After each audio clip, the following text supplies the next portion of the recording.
the number was the butcher in town, and he only called when he had work for me. The The second. hike up to the ridge was steep Two. but familiar. I'd walked these mountains as a kid, long before the Army, before Danny, before everything went to shit.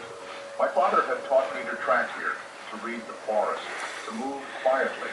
He'd been a logger and a hunter, dead now for 15 years. Sometimes I wondered what he'd think of what I'd become, a ghost living in the woods, more comfortable with silence than people.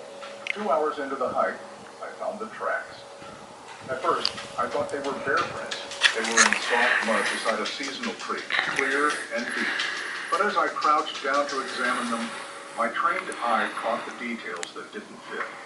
The print was massive, at least 17 inches long, but it wasn't a bear's paw.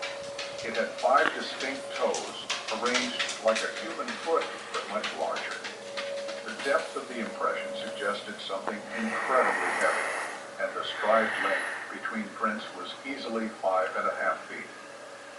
I had heard the stories, of course. Growing up in Oregon, you couldn't avoid Bigfoot tales, campfire stories, grainy photographs, Bring me there. from hikers who had too much to drink. I'd always filed it with UFOs and lake monsters, entertaining fiction, nothing more. But these tracks were real, fresh, maybe 6 hours old, and they were heading uphill away from any trail, into territory so remote that most hunters never bothered with it. I should have turned back. I should have marked the location and continued with my original plan. Instead,